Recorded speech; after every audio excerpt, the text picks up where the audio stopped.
sir. All right. Let's get this thing going tonight. Tonight, we got a lot to talk about as usual. You see the title and you see the thumbnail. You clicked on it, so you know what the conversation is about. We're talking about the idea of voting blue no matter who. You know, they say the definition of insanity is doing the same thing over and over and expecting different results. That's what they say. That's what they say. And yet, us black folks find ourselves in a position where we continuously and continually find ourselves in a position where we're voting the lesser of two evils, which in the masses of our estimation tends to be the Democrats. And I'm going to explain why we've come to that conclusion as a group. But we've assumed that the Democrats are the lesser of two evils, so we continue to vote for them, hoping that one day they won't be so evil. Hoping that one day they'll do something to support us and reward us for our years and decades of loyal voter turnout. But I am under the impression that many of us have began to think this is insane. Many of us are starting to think doing the same thing, continually voting for the Democrats, hoping for different results, hoping that one day they'll do something to reward us for our votes, and continuously being disregarded, continuously being used and abused instead. Now, I saw this clip where Steve Harvey was interviewing Kamala Harris. He was hosting this panel, this conversation with Kamala Harris, and he spoke on reparations. And I'm going to play this clip just to give you all some context about this conversation. But this is what triggered me to start talking about this topic. I saw Steve Harvey speaking on reparations, and he's saying if we don't vote, we'll never get reparations. But I've seen nothing in the past 60 years or history at this point, the history of the United States, that has shown me that voting Democrat is going to be beneficial to this reparations movement. Now, you might say, well, the Democrats did put on H.R. 40, which was legislation to study reparations, to study it, not to pass it, not to reward it, not to grant it, to study it. We see out in California, the Democrat under Gavin Newsom, they had a task force to do what? Further study reparations. They studied it. They studied it. These are stalling tactics. They're studying it. These are stalling tactics. Reparations has been owed for hundreds of years now. Enough study has been done. We know as a country how much money the enslaved population was able to generate for this country, and the money has been locked into society. It has been circulated and locked in a certain segment of society, excluding us from that. And we're currently in a place where we are quickly becoming a permanent underclass. These are not my words. This is Dr. Claude Anderson. Black Labor, White Wealth. Read the book. We are becoming a permanent underclass, a permanent economic underclass. So when they say, oh, it's not about race, it's about economics, race and economics have been tied together since the founding of this country. And as no repair has ever been made or ever been done to solve or de-link race from economics, we are, as a black group, being locked in, specifically foundational black Americans, are being locked in as an economic underclass. And the only way, anyone who's ever played Monopoly knows, the only way to win after been sitting in jail for 400 terms is to have the bank do some redistribution. But just to give y'all some context, before I bury the lead, before I go off on my tangent, Let's listen to the clip from Steve Harvey and Kamala Harris before we break this down. Y'all check this out.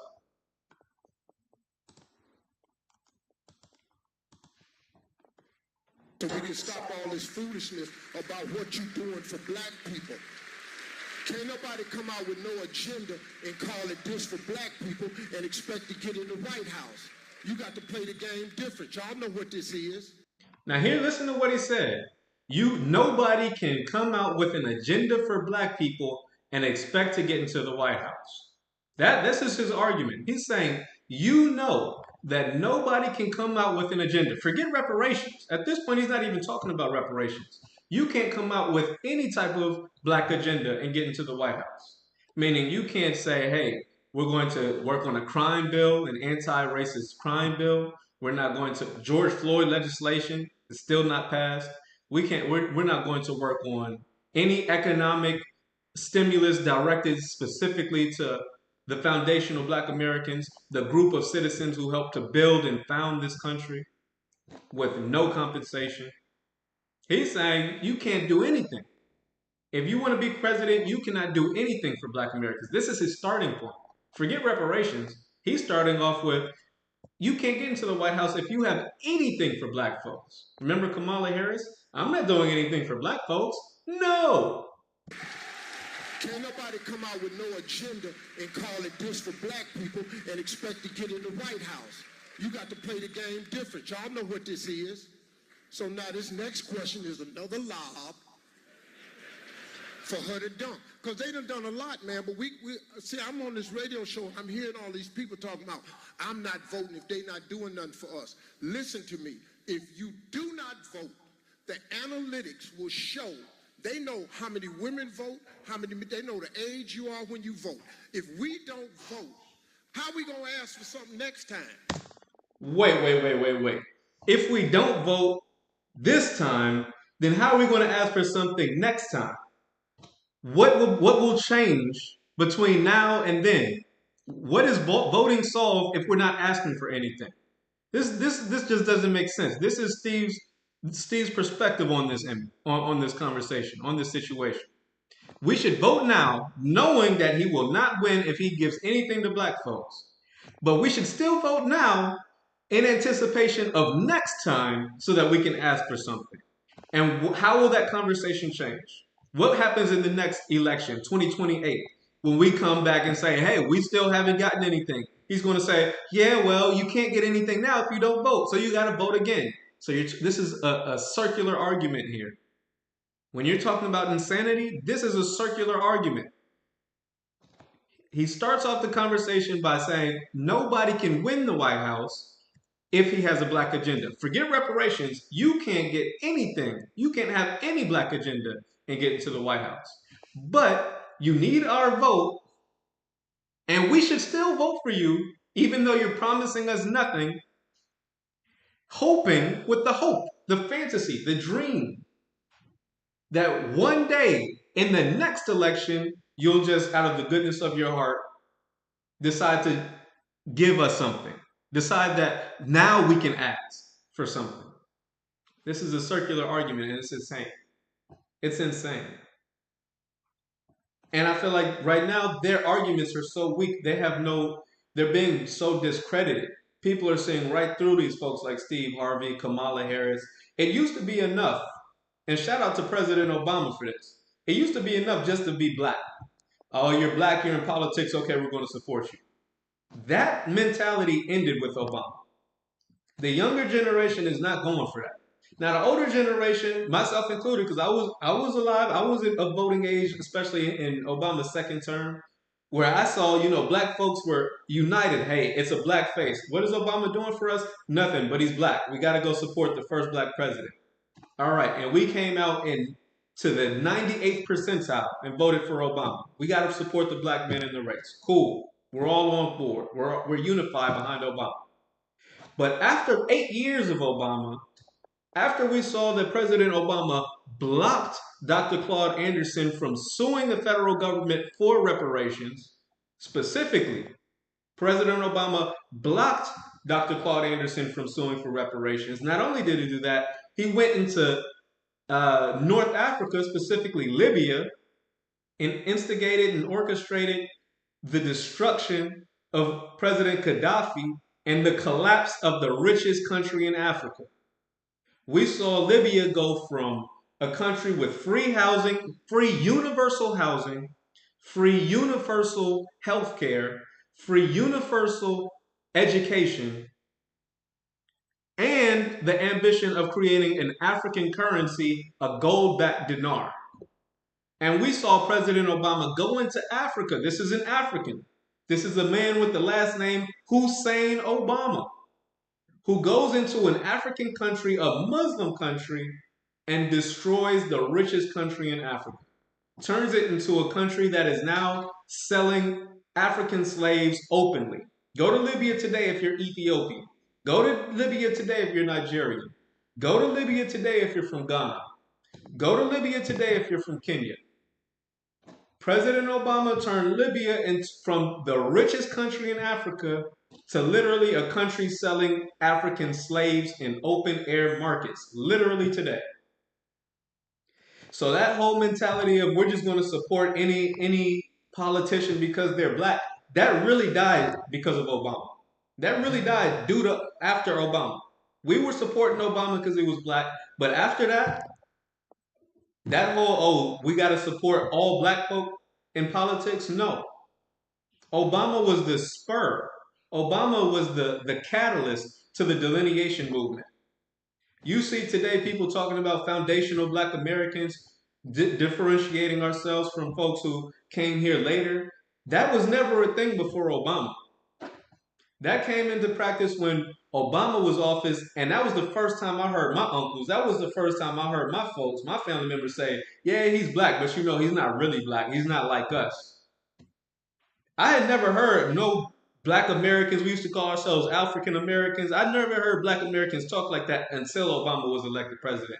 And we saw after 8 years that he did nothing for us. We saw how he invited the people who arrested his black Harvard professor for going into his own house, invite the cop to the White House. We saw how Obama didn't say anything or bring any federal charges against Trayvon Martin's killer, George Zimmerman. We saw George Zimmerman kill that young boy, get off, barely even get arrested that night, not get indicted, no further charges. We see George Zimmerman committing heinous crimes to this day, multiple reoffenses. This violent criminal, you let him kill a boy, and down in Florida, he's wreaking havoc down there in Florida. Multiple offenses, theft, violent charges, domestic violence. Go check out how many mugshots your boy George Zimmerman has. This was the first time under Obama that we as black folks started delineating. This is the first time under Obama when I ever heard my old heads, my uncles actually say, "Yeah, he's black, but he's not like us. He's not black American. His mom is white and his dad is Kenyan. He's not like us." That was the first time under Obama. Obama was the catalyst for the delineation, foundational black American movement. That's a fact. That's a fact. So then you fast forward to today, you've got this guy, Steve Harvey, sitting down with the vice president. "Oh, you know, she's a black woman. Kamala Harris, you have the first black female president." Here's the thing. We learned our lesson under Obama. We learned our lesson from Obama. That whole, we're going to support any black face in politics. We learned under Obama, yeah, that's not really going to get us anywhere. That's not going to get us to the promised land. That's not going to get us the results we're looking for. So when you see Kamala Harris say, "Oh, I'm Indian and Jamaican," okay, all right. And then you come over here, you're a prosecutor in California, you're trying to lock up people for petty drug offenses after saying that you yourself have smoked marijuana. You're over here after the appellate court, the Supreme Court told you to release those inmates, those nonviolent offenders. She fought to keep those guys in prison because she argued that by releasing them, they would reduce the prison labor. Kamala Harris, as a prosecutor in California, argued we need to keep the inmates that her courts ordered her to release We need to keep them because we don't want to lose their labor. Literally, slave labor. Go reread the 13th Amendment. Slavery is hereby abolished, read the exception. Read the exception. So Kamala Harris is literally over here as a prosecutor in California trying to keep people incarcerated, not because they're violent criminals or threats to the public, not because they hadn't paid their dues to society. No, not because the courts didn't want them to be released. No, but because she didn't want to lose the slave labor. This is her argument. This is her argument. So when we see Kamala Harris, we're not so excited. We're not so excited. We learned under Obama, okay, there's a delineation. Just all skin folk and kinfolk. Just because you got some melanin, I don't know. Where's your mother from? Where's your father from? All right. Now we got some delineation about ourselves. So this conversation isn't going the way it used to. We used to look at Steve Harvey and be like, oh yeah, he was cool. No, Steve Harvey has been identified as one of those sellouts, one of those coon folks.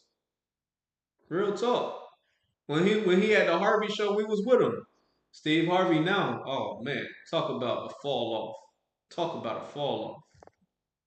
But he's doing what he's got to do, pandering to the Democrats, trying to sheep herd our people back into the Democratic plantation. But they're without offering. It's a hard thing to convince people to go out, spend time out of their day, take time out of their livelihoods to take off work because voting is usually done on a Tuesday. So you're going to take time off work, take time away from your busy schedule to go down there and vote for people who promise you specifically to do nothing for you. You remember Kamala Harris? I'm not going to do anything for black folks in particular. No, I'm not doing anything for black folks. No. And this is who you want to motivate us to go support. Take time out of our day to cast votes for. Yeah. And that is just not going to happen anymore, Captain. And the argument that, let's hear that again, the argument that we need to vote now, even though they're not going to give us anything, we need to vote now so that we can ask for something later. That's like you go to McDonald's and they're going to give you the food and hope that you pay them. Nah, when I go to McDonald's, it's 2 windows. You pay first and you go to the second window and you get your food. You're not getting your meal up front. And that's for a reason. Can't nobody come out with no agenda and call it this for black people and expect to get in the White House. You got to play the game different. Y'all know what this is. So now this next question is another lob for her to dump. Because they done a lot, man. But we see, I'm on this radio show. See, they done a lot, man, but there's no explanation as far as what they've done. I'm hearing all these people talking about, I'm not voting if they're not doing nothing for us. Listen to me. If you do not vote, the analytics will show. They know how many women vote, they know the age you are when you vote. If we don't vote, how we gonna ask for something next time? If you ain't got no voting power, you talking about reparations. Ain't nobody finna give you no reparations and you don't vote. Oh, why you think they finna give us some money? No how, man. I hope they do. He hopes they do. Let's be clear on that. Oh, they're not going to give us the money, but I hope they do. Right. Because you're going to be first in line. Why you think they finna give us some money? No how, man. I hope they do. They owe us. They owe us. Go down there. You can't say they don't owe us. I'm sorry. Madam, I know I ain't coming back next year. I already appreciate y'all having me. Madam Vice President, Listen. Steve has been exposed, man. Ever since he's been writing those books. Oh man. Now I like some of Steve's motivational speeches. I'm not gonna lie. I like some of the talk that Steve Harvey has done is good. I do like some of his motivational speeches, things of that nature. He does have some motivational talks that I've listened to, and I do enjoy some of his books are good. But when he starts talking about dating, when he starts talking about politics, I'm like, dude, you're so far off. You're so far off, bro. You so far off. Oh my goodness. Oh my goodness. Specifically about politics. But you know why? It's because what he does is he tries to keep it's really like self-sabotaging. And I think he knows. Like if you heard what he said, I think he knows that what he's saying is black folks can't get anything. He's got a defeatist attitude. Like we're not going to get anything. Don't ask for anything. That's what he's telling black folks when he's interviewing Kamala Harris. No president can be elected. No president can be elected if he has a black agenda. This is what he just said. This is the message that he's telling black folks. We got to vote regardless, but they can't do anything for us. So I'm confused as far as what's the point of voting. But listen, and he's been consistent about his cooning though. That's the thing about Steve. Let's not forget about when he had this conversation with Monique, telling Monique to shut up. Oh yeah, you're right, but shut up. Privately, to include Oprah, all of y'all said privately, I've done nothing wrong. When you tell the truth, you have to deal with the repercussions of the truth. We black out here. We can't come out here and do it any kind of way we want to. Listen to me. Your husband can't be the Sidney that he really is out here. Let me tell you something. That flexing, we got to flex a different way. We out here in a game. This the money game. This ain't the black man's game. This ain't the white man's game. This is the money game. But we in the money. So listen to what he's saying. You can't tell the truth or you got to face the consequences. So the message is, again, don't tell the truth. Be quiet. Don't ask for anything. He's accepting this subservient role. He's accepting of his status as a permanent underclass. And he's encouraging other people to not speak for the truth, not fight for what's right. But because we're black, we just gotta swallow it. Just shut up. Don't talk. Don't tell the truth. Just be quiet. This is Steve Harvey's message to the black youth, to the black public. Right? Right? And then he says it's the money game. This is the money game. If we're talking about money game, speaking of money games, who's ever played Monopoly? Who's ever played Monopoly? I played Monopoly when you're a kid. You roll the dice. You get to go a couple of squares. If the square is available, you buy the property. Right? After a couple rolls around after a couple rounds around the board, you go around the board a couple times, all the property gets bought up, and then what? Then you're just sitting back taking rent, right?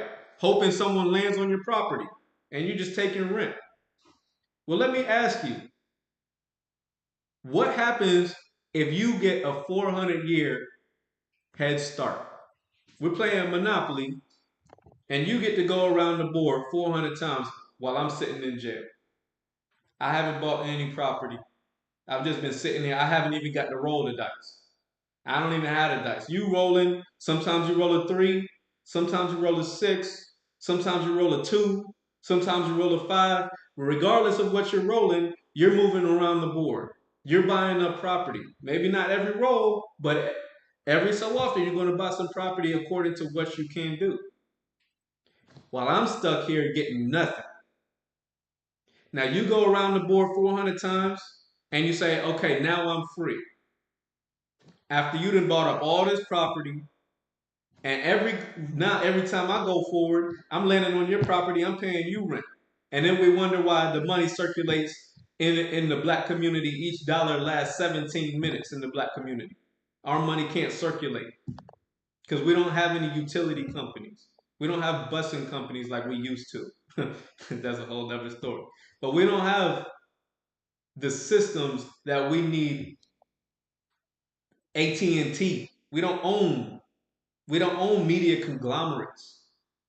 We don't own the warehouses, the factories. You done bought up all the property. We're playing on the board with a 400-year handicap. We playing with a handicap here. And yeah, now we got the dice. Now we're rolling. Now you can see some of us are rolling sixes. We got billionaires like Jay-Z. Some of us are rolling sixes. We got billionaires like Dr. Dre. Some of us are rolling sixes. We got billionaires like Oprah. Some of us are rolling sixes. We got multimillionaires. We got athletes, LeBron James. We got athletes. We got entertainers. We got folks rolling sixes, right? We've got some folks rolling threes and fours. We got the garbage men. We got the plumbers. We got the electricians. We got the doctors. We rolling fives, fours, and fives. We got doctors and lawyers and engineers. We rolling the dice now. We're free. We going around the board and we rolling our dice. But our competition is rolling dice too. Our competition is rolling dice too. Only they got a 400-year head start. We got a 400-year handicap. Now tell me how you plan on winning this game. Anyone who's played Monopoly, listen to this scenario and tell me how you plan on winning this game. You just gonna roll? You gonna roll? You telling me I just gotta roll more sixes? Is that the solution that you're trying to tell black folks? Oh yeah, we just gotta roll more sixes. That's it. Pull yourself up by the bootstraps. Pull yourself up by your bootstraps. You can't afford to roll no more threes. You can't afford to roll no more twos. Everybody gotta be a six. Listen, I'm here to tell you, everybody's not gonna be a six. We got some sixes. Yeah. Just like other folks, we got some sixes. When they say, oh, well, if Steve Harvey could make it in this society, then why can't you? Steve Harvey rolled a six. Good for him. Congratulations. Will Smith rolled a six. Good for him. Congratulations. Right? We got some folks that roll sixes, and praise God for that. But you want us who's rolling sixes, fours, fives, and sixes to just ignore the folks who stuck down there rolling the twos and threes. You want us to just ignore our brothers and sisters, our cousins in the struggle who stuck rolling twos and threes. I'm not doing that. I'm not going to ignore them. I know there's people out there who just got dealt a bad hand. And I know that largely because of my brother. I grew up with a brother who had sickle cell. We're both brothers. We're both brothers. His father was a lieutenant colonel in the army. Huh? My mom was a doctor. We come from good family, good, intelligent, educated black family. He's 6'1" when he was alive, 185 pounds. If he didn't have sickle cell, he would be considered a healthy black man who had every chance in life, just like anyone else. But hey, he had sickle cell. He rolled a two. He rolled a two. Some black folks out here rolling twos. And you want us to say, oh, well, sucks for them. Nah, I'm saying, hey, man, yeah, it sucks for them, but they should have family members and they themselves who are owed reparations, and their family members should be in a better position where we're able to take care of these folks. We're able to take care of the ones out here that's rolling tubes. We need to be able to have systems of our own specifically for us.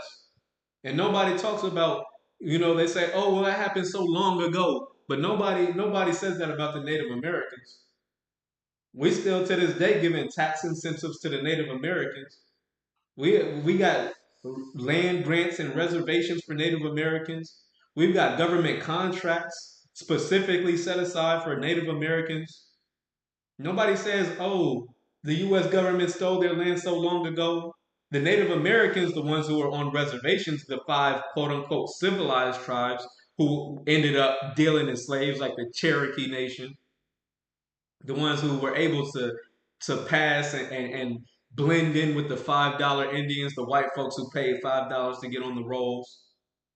The five civilized tribes, they didn't do anything to help build America.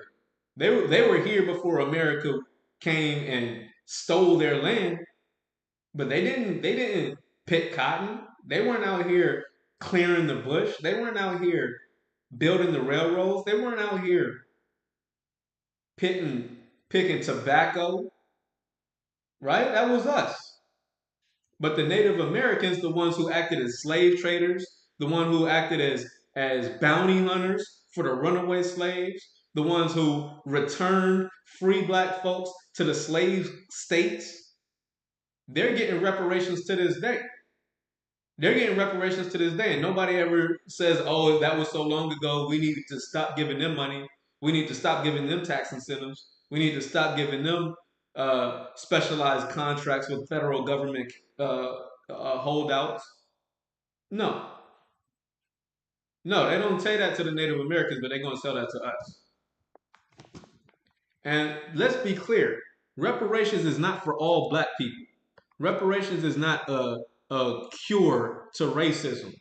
Reparations is not the end of racism or meant for all black people who suffered or faced racism in America, because a lot of black people in America chose to be here. Folks like Kamala Harris's parents from Jamaica and India. Yeah, they had brown skin, but they chose to come to America. You can't come to a country and then complain that you're facing racism. Nobody asked you to be here. Nobody asked you to be here. So you can't come here and ask for reparations. But the people who did not ask to be here, the people who were kidnapped and brought here, whose ancestors and families as a group were stranded here against their will, those people who put forth centuries of unpaid and uncompensated labor, now those people have a legitimate claim. Now, as y'all know, I went to the Rally for Reparations. That was on June 15th. It was a beautiful event, a beautiful event. Tariq Nasheed was hosting that event. And here he is kind of breaking down who reparations is for, what it is, some basic information folks should understand. Check this out.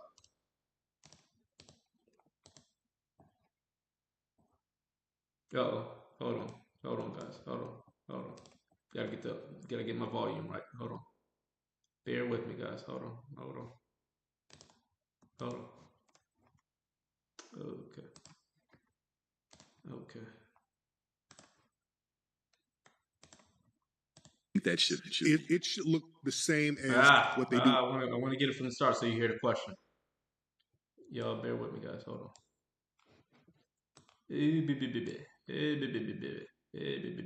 All right, y'all check this out. Check this out. like to you. What do you think that should? What does reparations look the like? same as what they do with Native Americans, the red Native Americans. The same thing. You allocate checks the same way, allocate land grants where we get to choose a certain area where we're going to call our own land. You make us tax-free. We don't have to pay taxes. Give us the same kind of casinos as the Native Americans.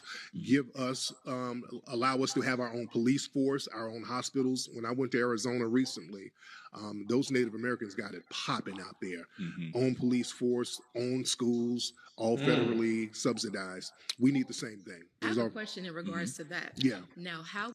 Hold on, and I want to hear her question, but just listen to that as first. We need our own. Think about the reservations. The Native Americans have their own police forces, their own schools. Think about the things that we're facing as a country now. We see our schools being infiltrated with this rainbow agenda. We see our police officers who are supposed to, quote unquote, protect and serve, but thanks to Supreme Court decisions, they have no duty to protect. The police have no duty to protect you, and they don't protect us. They try to look. They look for two birds with one stone. They try to allow the criminals to criminalize black folks, and then after the criminals criminalize black folks, the cops come and put the criminals in prison. Right? So you got a victim black person, and you got an incarcerated black person. Two birds, one stone. They don't do any prevention.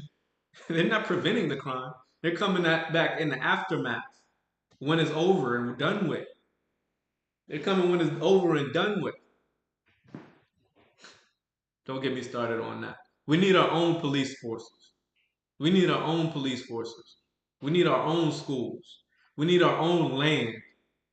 We need to get ourselves our own reservations, what they call reservations, that we are able to control. That we are able to control. And this is why I'm so surprised that we haven't been hearing more from the Nation of Islam on this, because this has been what the Nation of Islam has been saying for the longest. You want to call it separation? I don't call it separation, because I think Black Americans should be allowed to go on and out the land. We should have our own black only towns, which they can call our reservations, our land grants, where our own black only towns have our all black police forces, our all black firefighters, our all black everything on our foundational black American reservations. And then when you want to drive to DC, drive to New York, drive to whatever other city we help build, we have the right to go there too. We have the right to go there too. Just like the Native Americans. I know Native Americans from out there in Utah. Shout out my boy. I ain't gonna say your name, but you know who you are if you're watching. I know Native Americans from the tribes from out there in Utah, right? And I be seeing them in Miami. They be coming to kick it with me in Atlanta. Yeah. They're not stuck on those reservations. It's not like they're not allowed to leave. They try to make it sound like, oh, they're doing so bad on the reservations. They're stuck there. They're not stuck there. They're getting money over there. They're getting money over there. And if they're not enjoying their time there, they're welcome to leave and go anywhere else in America. They can get the American passport just like anybody else. They're welcome to leave. They can go to any other state. They're not stuck on the reservations. But if they do want to go back to the reservations, they have that option.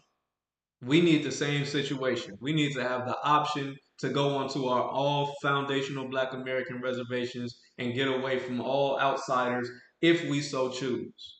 Now let's hear what this sister has to say. Would that be because you said something too that I feel like a lot of people don't like to talk about as far as like indigenous or native blacks, as you say, versus the African blacks. Now, do you think that all of them descended from slavery, or do you think that there were some blacks already here? Because that would also change who could possibly get reparations and who couldn't. Now, there were definitely black people already here, 100%. I agree. We had African brothers and sisters who came over, and we're all mixed in. They just relabeled the Africans who came over. Whatever tribe you were from, you're just a Negro now. The black Aboriginals, whatever native tribe you're from, you're just a Negro now. Just put all the people classified as Negro in one bunch, and that became foundational black Americans. So it would be that group. Right, it'd be that group, okay. that group. What is It would be that group. That's right. There were black folks already here. There were black folks already here. They just got reclassified as Negro, and they blended in on those plantations with the Africans and the descendants of the slaves. Right? That's what the deal is. Okay, guys. I hope y'all enjoyed tonight's show. Yeah, just had to break that down and address this idea of vote blue no matter who. And then next time, vote now, even though we're not going to get anything. They're not going to promise anything. They're not going to have a black agenda. But vote blue now, and then next time, maybe we can ask for something. And tell me what election. They say this every election. Listen, it's insane. Vote blue no matter who is insane. All right, guys. Before I go, I got to show y'all a new episode of the drumroll please sickle cell PSA. Got to show y'all the new sickle cell PSA. We got a new episode, and of course, this will be available on the sickle cell PSA playlist. So check this out.